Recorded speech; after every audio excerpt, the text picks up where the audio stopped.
One में महर्षि वाल्मीकि का शांत आश्रम था, जहां माता सीता अपने दोनों पुत्रों लव और कुश के साथ निवास कर रही थीं। लव कुश गुरुकुल में शिक्षा पा रहे थे, धनुर्विद्या, शास्त्र और धर्म का ज्ञान सीख रहे थे। एक दिन आकाश में धूल उड़ती दिखाई दी। वनपथ से होकर एक शानदार श्वेत घोड़ा तेजी से आ रहा था। उसके गले में सोने की पट्टिका थी, अयोध्या का अश्वमेध यज्ञ का घोड़ा। घोड़ा वन में प्रवेश कर गया। लव ने देखा और कहा, भैया कुश, ये कोई साधारण घोड़ा नहीं है। कुश ने ध्यान से देखा और बोला, ये यज्ञ का घोड़ा है, जो राज्य की चुनौती का प्रतीक होता है। दोनों भाइयों की आंखों में वीरता चमक उठी और धर्म का भाव जाग उठा।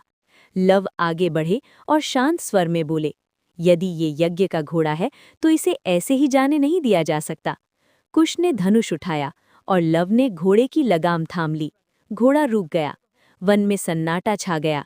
आश्रम की हवा थम सी गई। माता सीता ने दूर से ये दृश्य देखा। उनका हृदय कांप उठा। ये मेरे पुत्र किस मार्ग पर चल पड़े हैं? वाल्मीकि जी ने शांत स्वर में कहा, हे सीते, ये साधारण बालक नहीं है, ये धर्म के पुत्र हैं, वीर हैं और राजवंश का तेज है। कुछ ही समय में अयोध्या की सेना वहां पहुंची।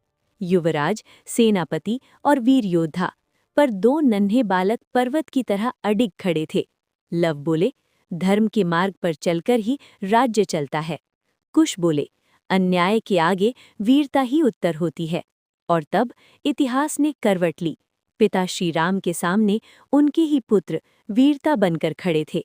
ये केवल युद्ध नहीं था, ये धर्म, कर्तव्य और पहचान की कथा थी। और यही थी लव कुश की वीरता की अमर कहानी।